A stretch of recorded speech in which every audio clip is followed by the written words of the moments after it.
তুমি সকলের মঙ্গল করো। আমার এই বেয়াদব নাতিটাকে একটু সুবুদ্ধি দিও। একে নিয়ে আমি আর পারি না। এত বড় হয়ে গেছে, এখনো শুধু দুষ্টুমি করে বেড়ায়। এর বদমাইশির জন্য আমার গ্রামের লোকের কাছে কথা শুনতে হয়। কি হলো আবার রানু ঠাম্মা, তুমি ওপরওয়ালার কাছে আমার নামে নালিশ করছো? নন্টে, তোকে না অনেকদিন বারণ করেছি তুই আমার নাম বলে ডাকবি না। ফের যদি আবার ঠাম্মার আগে আমার নাম জুড়েছিস, তখন দেখিস আমি কিন্তু তোকে এই ঘর থেকে তাড়িয়ে দেব। ও মা, তুমি রাগ করছো কেন? কোথায় আমি তোমার নাম ধরে ডাকলাম? আমি তো তোমার নামের পাশে ঠাম্মাটাও জুড়েছি, তাই না? তাহলে কেন তুমি আমার উপর মিছে মিছে রাগ করছো? আমার কথা বলিস না নন্টে, আমার মাথার চুল এমনি এমনি পাকেনি। কান খুলে শোন, এরপর থেকে আবার যদি আমার আগে আমার নাম জুড়েছিস, তাহলে কিন্তু তোর একদিন কি আমার একদিন। হ্যাঁ ঠিক আছে রানু ঠাম্মা, আমি কানে চিমটি দিয়ে বলছি, এরপর আর ঠাম্মার আগে তোমার নাম জুড়বো না। তুই আবারও আমার নাম নিলি? বদমাইশ কোথাকার! এত করে বললাম তাও শুধালি না। এবার কিন্তু গাল চাপড়ে দাঁত ফেলে দেব। কোথাও থেকে বৃষ্টি আস্তে আস্তে থেমে গেছে। সূর্য ডুবে যাচ্ছে পশ্চিম আকাশে। নীরব হাতে একটি প্লাস্টিকের বালতি, তার মধ্যে নড়ে চড়ে বড় মাছগুলো। পথে ফিরে আসছে সে।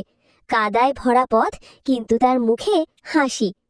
বাঁশবাগানের ফাঁক দিয়ে বাতাস এসে মুখে লাগে। কোনো এক গাছে একটা ঝিঁঝি পোকার ডাক। সে আবার সেই তাল গাছটার নিচে দাঁড়ায়, যেখান থেকে সকালে বেরিয়েছিল। মা জানালা থেকে চেয়ে আছেন, হাসছেন দেখে। মাছ দেখে বললেন, আজ তো রান্না জমবে। রাত নেমে এসেছে। চৌকি ঘরে পাতা। নীরব শুয়ে আছে, পাশে মা। জানালার বাইরে এখনো ঝরছে হালকা বৃষ্টি। ছেলেটার চোখে ঘুম, কিন্তু মনে চলছে সকাল থেকে সন্ধ্যা অবধি মাছ ধরার প্রতিটি মুহূর্ত। হয়তো সে স্বপ্নে আবার জাল ফেলবে, আবার টেনে তুলবে সেই বড় রুইটা। গল্প শেষ নয়। গ্রামের খাল, বর্ষার দিন আর একটা বালকের আনন্দ, এগুলো সব সময় থাকে। পরদিন আবার দেখা হবে নতুন দিনের সঙ্গে। রাজ্যের মানুষগুলো সব পাতা, কাগজ আর পুতুলে তৈরি। আনন্দে নাচে। কল্পনার রাজ্যে দুঃখ থাকে না। সেখানে যাদের আমরা ভালোবাসি, তারা কখনো দূরে যায় না। বাইরে বৃষ্টি থেমে গেছে। তিতলি ঘরের কোণে বাবুকে কোলে নিয়ে শুয়ে। শান্ত সুর, ঘুম পাড়ানোর মতো মিউজিক। তুই থাকলে আমি একা না, তোর সাথে সব পারে আমার মন। একটা বৃষ্টির দিনে এক ছোট্ট মেয়ে শিখে যায়, সবচেয়ে বড় বন্ধুদের আমরা চোখে দেখি না, অনুভবে রাখি। সকাল একটু কোথাও একটা নস্টালজিয়া খেলে যায়। রফিক মনে করিয়ে দেয়, এক সময় এই জায়গায় তারা 6 জন ছিল, এখন আছে শুধু তারা 2 জন। সময় একে একে সবার পা ভাসিয়ে নিয়ে যায়। তারা চলে এলো একটা পুরনো কুড়ে ঘরে। ঘরের কোণায় জমে থাকা স্মৃতি, দেয়ালে আঁকা চিহ্ন। আগে হয়তো এখানেই পাড়া জমতো। গকে ওঠে। এতক্ষণ ধরে যে নীরবতা জমে উঠেছিল, এক মুহূর্তেই ভেঙে গেল। দরজার সামনে দাঁড়িয়ে মিনা। তার গায়ে একটা পুরনো ছাতা, কিন্তু তাও ভিজে গেছে। চোখে চঞ্চলতা, পায়ে কাদা। সে কিছু বলে না, শুধু হাসে। রাহুলও কিছু বলে না, শুধু পেছনে যায়, খাতাটা বন্ধ করে, এবং তারা দুজন একসাথে বেরিয়ে পড়ে। তাল গাছের নিচে গেল, পেছন পেছন নয়ন। তারা দাঁড়ালো কাদা মাখা রাস্তায়, হাসিতে মুখ ভরা। ভিজছে ঠিকই, কিন্তু কেউ রাগ করছে না। কিছু মুহূর্ত এমন হয় যেখানে শুধু উপস্থিত থাকাই যথেষ্ট, কোনো কথার দরকার হয় না। এটা ছিল তাদের প্রিয় খেলা। ছোট কাগজে ভাঁজ করা স্বপ্ন, যে নৌকা সবচেয়ে দূর যাবে সেই জিতবে। বৃষ্টির ডোবায় 2 বন্ধু নৌকা ভাসায়, হাসে, ঠাট্টা করে, কিন্তু চোখে তার হাত পর্যন্ত ফোকাস করে। তার হাতটা ধান কাটার জন্য প্রস্তুত, কিন্তু সে জানে তার পরিবারের কি অবস্থা। ধান খেতে রফিক ও নানা ধান কাটতে মাঠে পৌঁছায়। প্রচুর পানি জমে গেছে।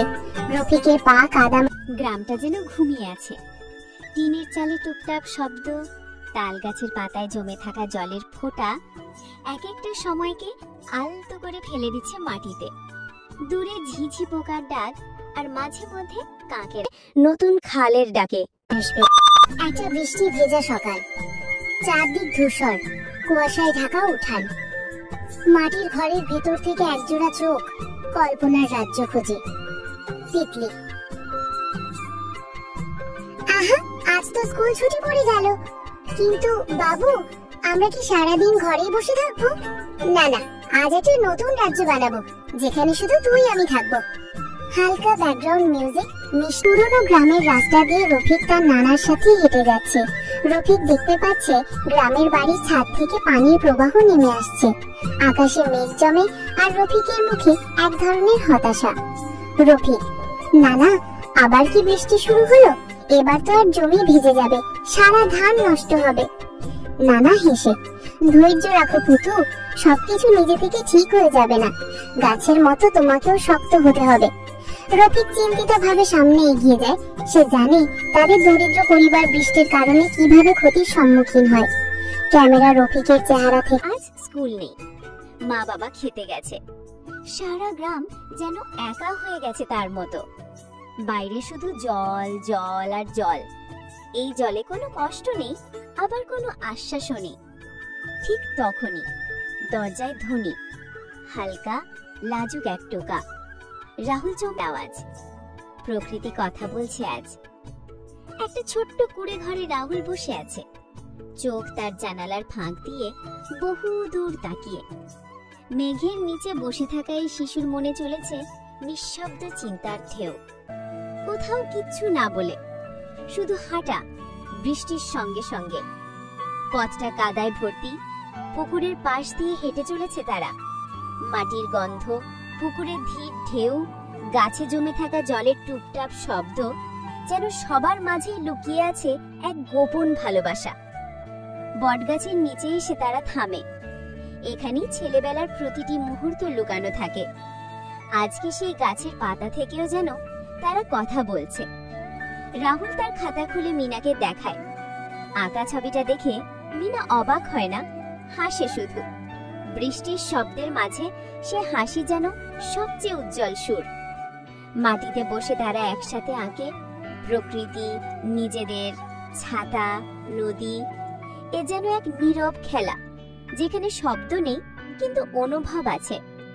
একটা হাওয়ার দোলা আসে হঠাৎ, পাতাগুলো দুলে ওঠে। ও কল্পনা প্রবণ সুর। কখনো কখনো বৃষ্টি শুধু জল আনে না, নিয়ে আসে এক টুকরো কল্পনাও। এই উঠানটা হবে আমার রাজপ্রাসাদ, এই কাদামাটি রাজ্যের চকলেট নদী। আজ আমি রাজকুমারী তিতলি, আর বাবু তুই আমার সেনাপতি। আচমকা আকাশ কালো, বাতাস বাড়ে, ছাতা উড়ে যায় দূরে। সব কল্পনা যেন আচমকা থেমে যায়। ঝড়ে হারিয়ে যায় পুতুল বাবু। না, বাবু কোথায়? আমি তোকে ফেলবো না, তুই আমার সবচেয়ে আপন। তিতলি কাদার মধ্যে পুতুলটা খুঁজে পায়, কোলে তুলে নেয়। সে ভিজে গেছে। তুই তো শুধু পুতুল না, তুই আমার স্বপ্ন। তিতলি ঘরে এসে বাবুকে শুকনো কাপড়ে মুছে আগুনের পাশে বসে। ভেজা কাদা শরীরটা আগুনের পাশে শুকোতে শুকোতে একটা ছোট্ট মেয়ের চোখে দেখা দেয় বড় কিছু। তুই তো শুধু কল্পনার বন্ধু না, তুই আমার সাহস। তিতলি কাঁথার নিচে বাবুকে রেখে তার পাশে বসে আঁকছে নতুন রাজ্যের ম্যাপ। তিতলির চোখ বন্ধ। দর্শক ঢুকে যায় তিতলির কল্পনার জগতে। দেখানো হয় বিশাল চকলেট নদী, রামধনু দিয়ে তৈরি ব্রিজ, ফুলের পাহাড়। সেখানে তিতলি রাজকুমারী, বাবু তার সেনাপতি।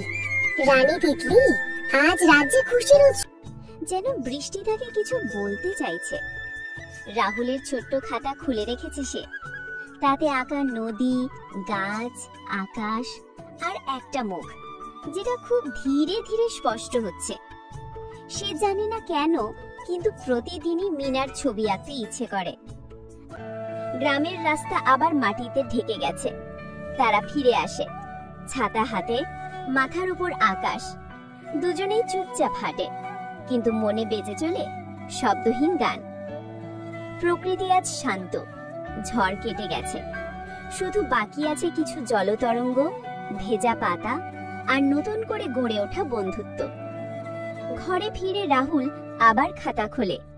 এবার আর ছবি আঁকে না, খাতার এক কোণে ছোট করে লেখে, আজ আমার বন্ধুর জন্ম নিল। বৃষ্টি তাকে নিয়ে এলো।